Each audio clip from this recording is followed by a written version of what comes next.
It is a great pleasure to welcome my friend, Prime Minister Erdogan, back to the White House.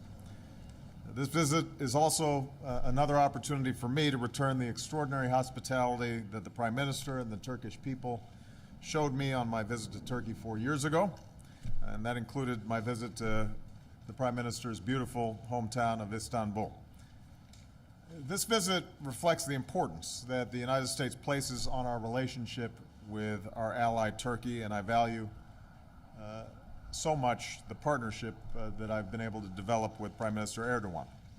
Today we discussed the many areas in which our countries cooperate, including Afghanistan, where our troops serve bravely together, the G20, where we promote our shared prosperity, and Iran, where we agree it is critical that we do not see that country acquire a nuclear weapon and potentially trigger an arms race throughout the region. Given our shared interest in peace, I want to note the Prime Minister's efforts to normalize relations with Israel. This will benefit both the Turkish and Israeli people and can also help us make progress on a two-state solution, including an independent Palestinian state. Today we focused on three areas that I want to highlight. First, we agreed to keep expanding trade and investment. Over the past 4 years, our trade has surged, and U.S. exports to Turkey have more than doubled.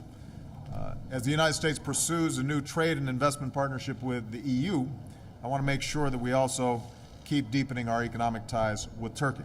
So we're creating a new high-level committee that will focus on increasing trade and investment between our two countries and will help fuel Turkish innovation. And the progress that Turkey's economy has made over the last several years, I think, has been remarkable, and the Prime Minister deserves much credit for some of the reforms that are already taking place. Second, as NATO allies, we're reaffirming our solemn commitment to our mutual security. Mr. Prime Minister, on behalf of the American people, I want to express our condolences to the Turkish people and the victims of the outrageous bombings that took place in Reyhanli. As always, the United States stands with you as you defend your nation against terrorism. We want to thank you for the cooperation that you've provided us in threats against the United States. And I want to take this opportunity to commend you and the Turkish people for your courage in seeking an historic and peaceful resolution of the PKK violence that has plagued Turkey for so long. And just as the United States has stood with you in your long search for security, we will support efforts in Turkey to uphold the rule of law and good governance and human rights for all. Finally, we spend a great deal of time on an issue that has racked the region, the issue of Syria. Under the Prime Minister's leadership, the Turkish people have shown extraordinary generosity to the Syrians who have found refuge in Turkey. And I know this is a heavy burden. I've made it clear again today that the United States is going to keep on helping countries in the region, including Turkey, shoulder this burden, doing our part as a major donor of humanitarian aid to the Syrian people, including those refugees in Turkey. And we're going to keep working with our Turkish partners to deliver the food, shelter, and medicine that's needed to save lives. At the same time, we're going to keep increasing the pressure on the Assad regime and working with the Syrian opposition. The Prime Minister has been at the forefront of the international effort to push for a transition to a democratic Syria without Bashar Assad. And Turkey is going to play an important role as we bring representatives of the regime and opposition together in the coming weeks. We both agree that Assad needs to go. He needs to transfer power to a transitional body. That is the only way that we're going to resolve this crisis. And we're going to keep working for a Syria that is free from Assad's tyranny, that is intact and inclusive of all ethnic and religious groups, and that's a source of stability, not extremism, because it's in the profound interests of all our nations, especially Turkey. So again, Mr. Prime Minister, I want to thank you for being here and for being such a strong ally and partner in the region and around the world. I know that Michelle appreciates the opportunity to host Mrs. Erdogan and your two wonderful daughters this morning. I'm looking forward to our dinner tonight, and as always, among the topics where I appreciate your advice is close to our hearts, and that's how to raise our daughters well.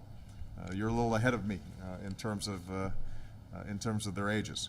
With the Prime Minister's permission, I want to make one other point. There's been intense discussion in Congress lately around the attacks in Benghazi. We lost 4 brave Americans, patriots who accepted the risks that come with service because they know that their contributions are vital to our national interests and national security. I am intent on making sure that we do everything we can to prevent another tragedy like this from happening. But that means we owe it to them and all who serve to do everything in our power to protect our personnel serving overseas. That's why, at my direction, we've been taking a series of steps that were recommended by the review board after the incident. We're continuing to review our security at high-threat diplomatic posts, including the size and nature of our presence, improving training for those headed to dangerous posts, increasing intelligence and warning capabilities, and I've directed the Defense Department to ensure that our military can respond lightning quick in times of crisis. But we're not going to be able to do this alone. We're going to need Congress as a partner. So I've been in discussions, and my team has been in discussions with both Democrats and Republicans, and I'm calling on Congress to work with us to support and fully fund our budget requests to improve the security of our embassies around the world. We also need Congress to work with us to provide the resources and new authorities so we can fully implement all of the recommendations of the Accountability Review Board.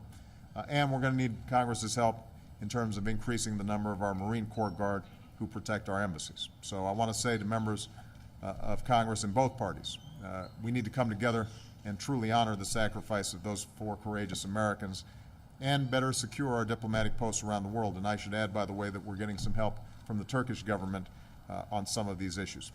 That's how we learn the lessons of Benghazi. That's how we keep faith with the men and women who we send overseas to represent America, and that's what I will stay focused on as Commander-in-Chief.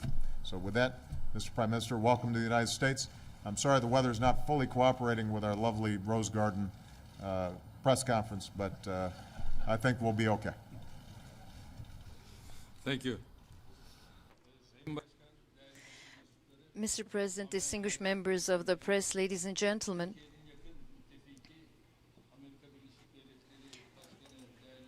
my dear friend, President of the United States, a friend and ally, I'm once again very pleased to be here in Washington to have meetings with the President. I would like to express my thanks for the hospitality that has been shown to us on this occasion on behalf of myself and my delegation.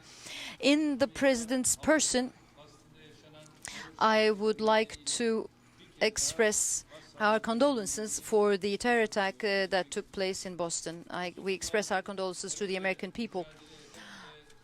We are a country which has been fighting against terrorism for many years. We have lost many lives in that fight against terrorism, and so we very well understand the feelings and sentiments of the American people in face of such an event. As Turkey and the United States, we are both determined to continue to fight jointly against terrorism. My dear friends, Turkey and the United States have many issues that cover the Middle East, to the Balkans, to Central Asia, to other areas, including issues such as energy, security of supply, and many other issues. And in all these areas and on all these issues, we display a very strong cooperation. And in our meetings with President Obama today, we talked about relations between Turkey and the United States, and also about some topical issues which remain on both of our agendas. We had an opportunity to exchange views on regional and global issues, and our exchange of views and opinions will continue throughout the day with other meetings that will take place during the rest of the day. I am here with close to 100 business people, and they are holding meetings with their counterparts in the United States, and they will continue to talk and meet with their counterparts this afternoon as well.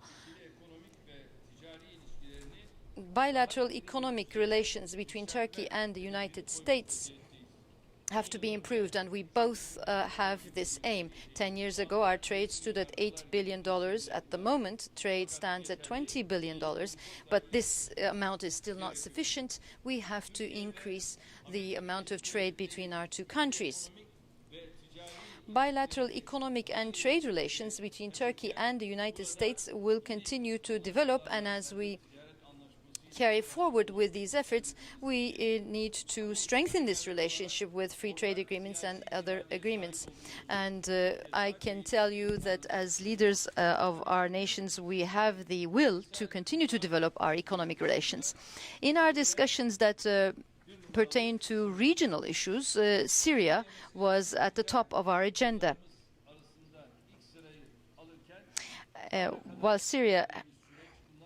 While we discussed Syria, we talked about what has happened so far, and we talked about what can be done in the future. And we have views that overlap, as the President has just said. We will continue to discuss this issue in greater detail in our meeting this evening, but let me tell you that ending this bloody process in Syria and meeting the legitimate demands of the people by establishing a new government are two areas where we are in full agreement with the United States.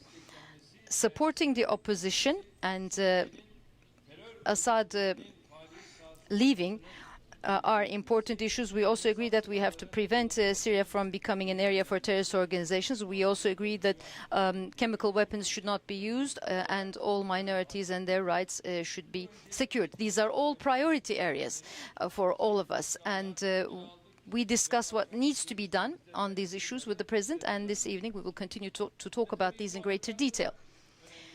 Iraq was also another area of discussion for us on regional issues. Transparent elections in Iraq and the participation of ensuring the participation of all political groups in the elections are both very important in Iraq. With everyone's participation, we would like to see a peaceful period in Iraq, and this is what both we and the United States would like to see. With respect to the Middle East peace process, we discussed with the President this important issue, which is very important for regional peace.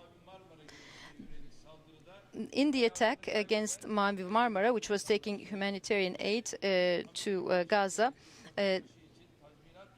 Turkish citizens and one Turkish-American citizen were killed, and as you know, we are working with the Israeli government for compensation for those who lost their lives. And the visit that I will pay to Gaza will contribute to peace in Gaza and to unity in Palestine, in my opinion.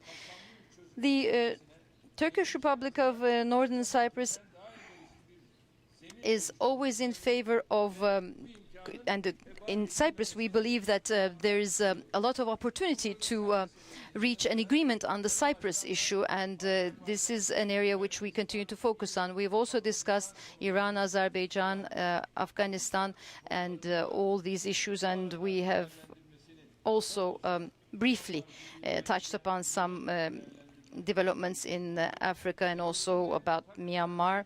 Our joint fight against terrorism will continue to be the case, as I said before, and we also touched upon issues related to the defense industry, and I can say that this has been a historic day, a historic turning point in the context of Turkish-American relations. On regional and global issues, the partnership between Turkey and the United States serves peace, security and stability, and will continue to do so even more in the future.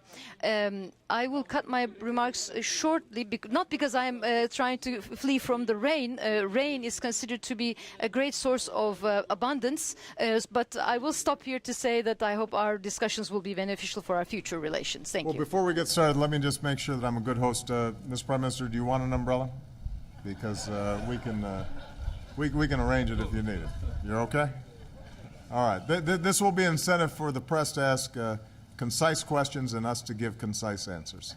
I'm going to start with Juliana Goldman of Bloomberg. Fortunately, we all forgot umbrellas. Yeah. Mr. President, I want to ask you about the IRS. Mm-hmm. Can you assure the American people that nobody in the White House knew about the agency's actions before your counsel's office found out on April 22nd? And when they did find out, do you think that you should have learned about it before you learned about it from news reports, as you said last Friday? And also, are you opposed to there being a special counsel appointed to lead the Justice Department investigation?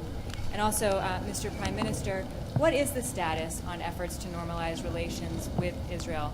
And do you still plan to go to Gaza in the coming weeks? Thanks. Well, with respect to the IRS, I spoke to this yesterday. My main concern is fixing a problem. And we began that process yesterday by asking and accepting the resignation of the acting director there. We will be putting in new leadership that will be able to make sure that following up on the IG audit, that we gather up all the facts, that we hold accountable those who have taken these outrageous actions. As I said last night, it is just simply unacceptable for there to even be a hint of partisanship or ideology when it comes to the application of our tax laws. I am going to go ahead and ask folks, why don't we get a couple of Marines? They're going to look good next to us, just because I want them. I've got to change of suits, but I don't know about our prime minister. There we go. That's good. You guys, I'm sorry about. But let me make sure that I answer your specific question.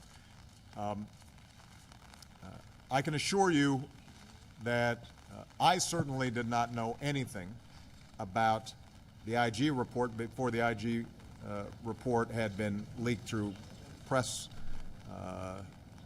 press. Typically, the IG reports are not supposed to be widely distributed or shared. They tend to be a process that everybody's trying to protect the integrity of. But what I'm absolutely certain of is that the actions that were described in that IG report are unacceptable. So in addition to making sure that we've got a new acting director there, we're also going to make sure that we gather up the facts and hold accountable and responsible anybody who was involved in this. We're going to make sure that we identify any structural or management issues to prevent something like this from happening again. We're going to make sure that we are accepting all of the recommendations that the IG has in the report, and I'm looking forward to working with Congress to fully investigate what happened, make sure that it doesn't happen again, and also look at some of the laws that create a bunch of ambiguity in which the IRS may not have enough guidance and not be clear about what exactly they need to be doing and doing it right so that the American people have confidence that the tax laws are being applied fairly and evenly. In terms of the White House and reporting, I think that you've gotten that information from Mr. Carney and others. I promise you this, that the minute I found out about it, then my main focus is making sure that we get the thing fixed. I think that it's going to be sufficient for us to be working with Congress. They've got a whole bunch of committees. We've got IGs already there. The IG has done an audit. It's now, my understanding, going to be recommending an investigation. Attorney General Holder also announced a criminal investigation of what happened. Between those investigations, I think we're going to be able to figure out exactly what happened, who was involved, what went wrong, and we're going to be able to implement steps to fix it. And that ultimately is the main priority that I have, but also I think the American people have. They understand that we've got an agency that has enormous potential power and is involved in everybody's lives. And that's part of the reason why it's been treated as a quasi-independent institution. But that's also why we've got to make sure that it is doing its job scrupulously and without even a hint of bias or a hint that somehow they're favoring one group over another. And as I said yesterday, I'm outraged by this in part because, look, I'm a public figure. If a future administration is starting to use the tax laws to favor one party over another or one political view over another, obviously we're all vulnerable. And that's why, as I've said, it doesn't matter whether you're a Democrat or a Republican. You should be equally outraged at even the prospect that the IRS might not be acting with the kind of complete neutrality that we expect. And I think we're going to be able to fix it. We're going to be able to get there and get it done, and we've already begun that process, and we're going to keep on going until it's finished. All right, guys, I think that... Evet. Gazze ile ilgili soruya gelince And your question about Gaza. benim şu andaki planımda büyük ihtimalle According to my plans, most probably I would be visiting Gaza in June. But it will not be a visit only to Gaza. I will also go to the West Bank. I place a lot of significance on this visit in terms of peace in the Middle East, and this visit in no way means favoring of one or the other. I'm hoping that that visit will contribute to unity in Palestine. First of all, this is something that I focus on very much, and I hope that my visit can contribute to that process. Thank you.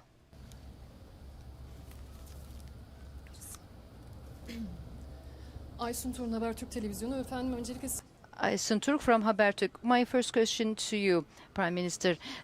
You talked about chemical weapons, and we know that Turkey has some evidence. Did you present that evidence to President Obama in today's meeting, and what does Turkey expect from the United States in this process? Question to President Obama about Syria. You had said earlier that chemical weapons would be your red line in Syria. Do you believe that at this point in time Syria has overgone the red line, and you said that Assad should go? Will the US take more initiative to see Assad go in the future? öncelikle Let me first of all say that chemical weapons and missiles, rockets, all that have been fired, all that information is shared between the relevant bodies within our administrations, and it's not just Turkey and the United States. For example, United Kingdom and all the others have that those documents, that information, because we share information. And the UN Security Council, all the other relevant authorities will also receive that information in the proper time, so that more information is provided to the public. So we will continue to work in this way. Well, as the Prime Minister indicated, our militaries, our intelligence and diplomatic personnel are constantly sharing information. And I've said in the past, we have seen evidence of the use of chemical weapons inside of Syria. It is important for us to make sure that we're able to get more specific information about what exactly is happening there. But separate and apart from the chemical weapons, we know that tens of thousands of people are being killed with artillery and mortars, and that the humanitarian crisis and the slaughter that's taking place by itself is sufficient to prompt strong international action. And that's why the Prime Minister and I spoke extensively about the steps we're taking on humanitarian efforts, the steps that we're taking to strengthen the opposition politically so that it is inclusive and representative of all the people inside of Syria, the steps that we need to take to continue to strengthen the capacity of the Syrian opposition that are on the ground fighting to protect themselves from the Assad regime, and that we continue to try to mobilize the entire international community to put more and more pressure on Assad so that he recognizes that he is no longer legitimate and that he needs to go, and that we are able to move to a political transition in which The institutions inside of Syria are still functioning, but we have a representative, multi-ethnic, multi-religious body that can bring about democracy and peace inside of Syria. With respect to what I've said in the past around red lines, what I've said is that the use of chemical weapons are something that the civilized world has recognized should be out of bounds. And as we gather more evidence and work together, my intention is to make sure that we're presenting everything that we know to the international community as an additional reason, an additional mechanism for the international community to put all the pressure that they can on the Assad regime and to work with the opposition to bring about that political transition. Now, there are a whole range of options that the United States is already engaged in, and I preserve the options of taking additional steps, both diplomatic and military, because those chemical weapons inside of Syria also threaten our security over the long term, as well as our allies and friends and neighbors. But this is also an international problem, and it's very much my hope to continue to work with all the various parties involved, including Turkey, to find a solution that brings peace to Syria, stabilizes the region, stabilizes those chemical weapons, but it's not going to be something that the United States does by itself. And I don't think anybody in the region, including the Prime Minister, would think that U.S. unilateral actions in and of themselves would bring about a better outcome inside of Syria. Jeff Mason. Thank you, Mr. President. I'd like to ask you about the Justice Department.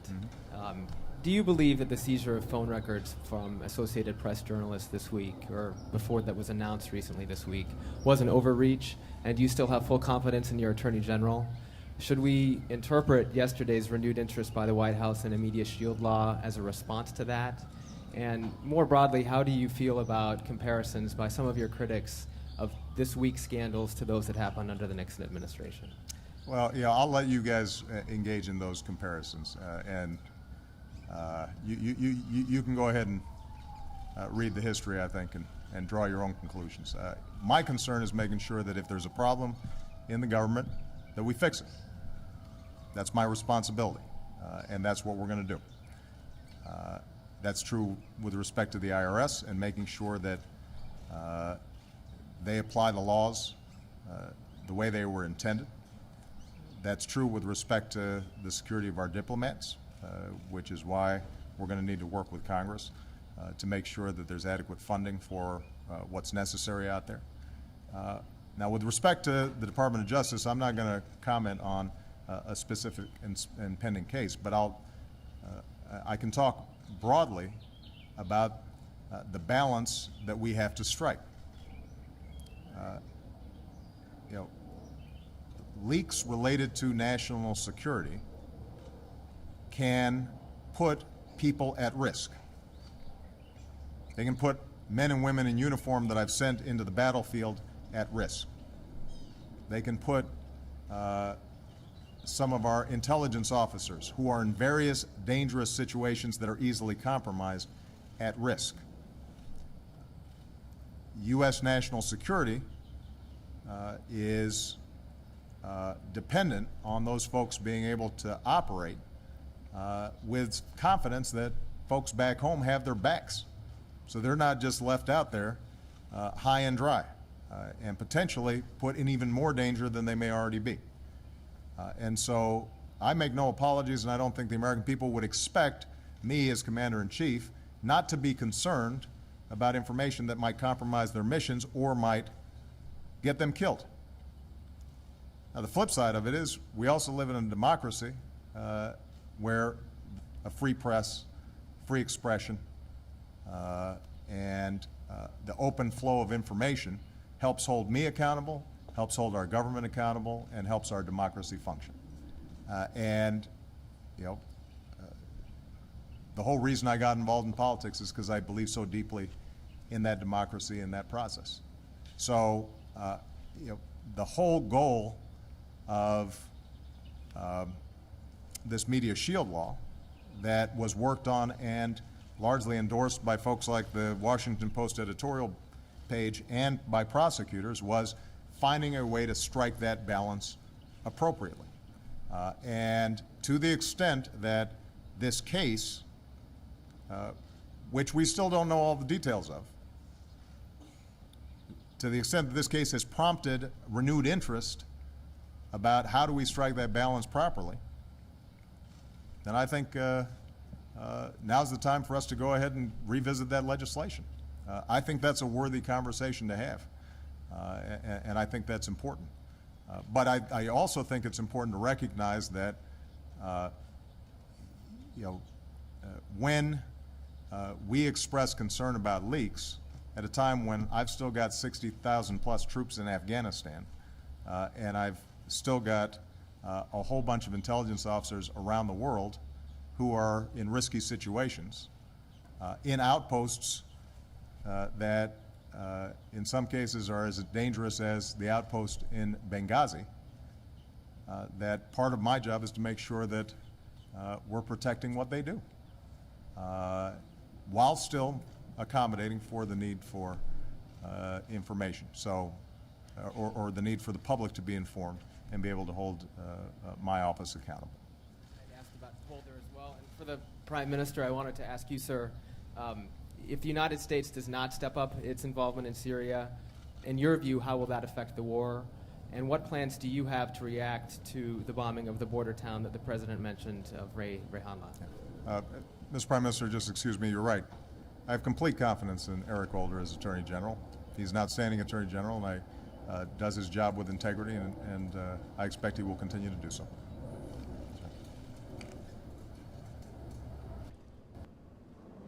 Tabii şu anda siz bardağın boş tarafını gösteriyorsunuz. You are talking about the part of the glass which is empty. I'd like to look at things with the glass half full instead of half empty.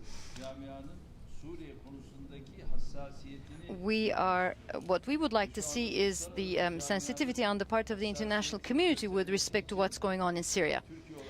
And this is what we as Turkey are striving for, and I do believe that the United States is doing the same. And other countries, the United Nations Security Council, the Arab League, tüm bunların dışında olduğu halde buna hassasiyet gösteren and other countries, though not part of these structures, are still sensitive to what is going on in Syria. Our aim is to accelerate this process, and I will be visiting other countries. My foreign minister will be visiting other countries just to see how we can speed things up in a way which will prevent the death of more people, and in a way which will ensure a transition to a democratic system in Syria. Our goal is to see the tyranny, the dictatorship go away in Syria and to be replaced with democracy.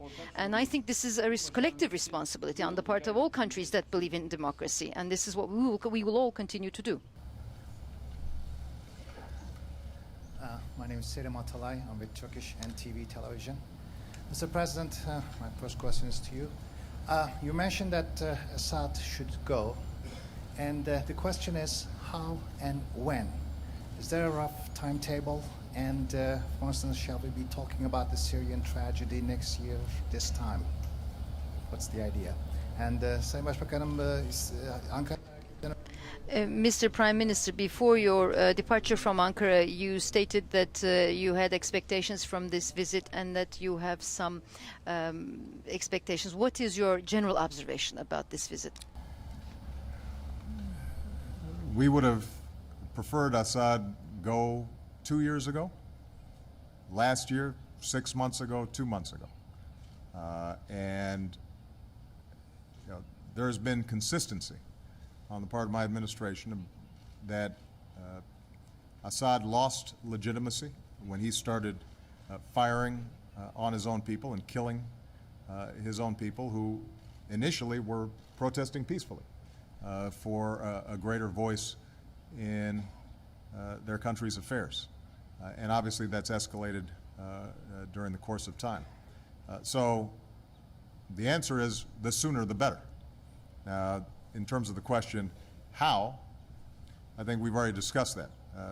There's no magic formula for dealing with a extraordinarily violent and difficult situation like Syria's.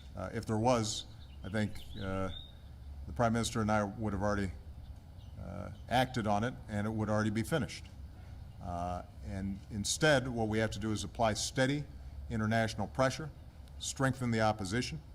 I do think that the prospect of talks in Geneva involving the Russians and representatives about a serious political transition that all the parties can buy into may yield results, but in the meantime, we're going to continue to make sure that we're helping the opposition and obviously dealing with the humanitarian situation, and we'll do so in close consultation with Turkey, which obviously is deeply invested in this and with whom we've got an outstanding relationship with.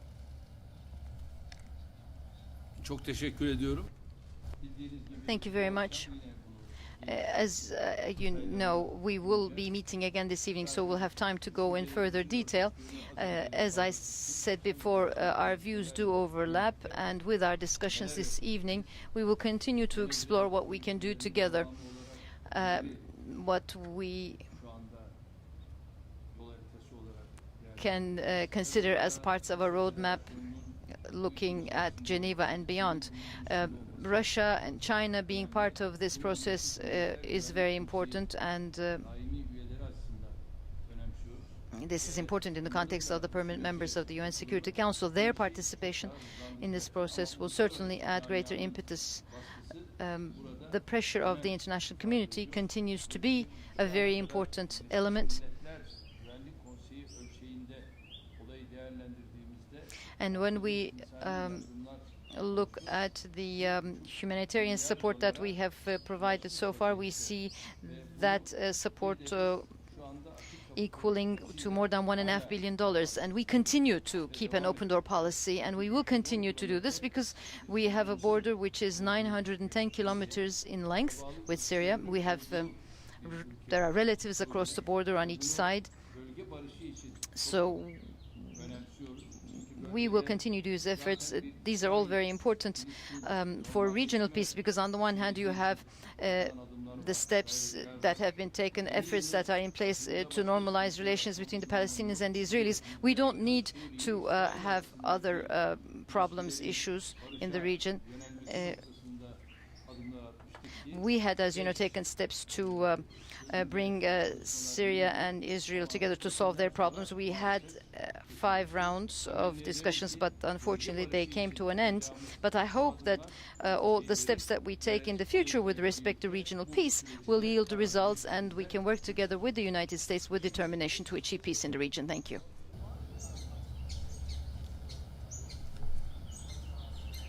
bütün bunların hepsi şu anda görüşülecek. We are discussing all these issues. Milletler Güvenlik Konseyi'nin atacağı adım veya The step to be taken by the UN Security Council and the Geneva process are important. We will continue to assess that between us. Thank you. Thank you, everybody. Thank you. Thank you, guys.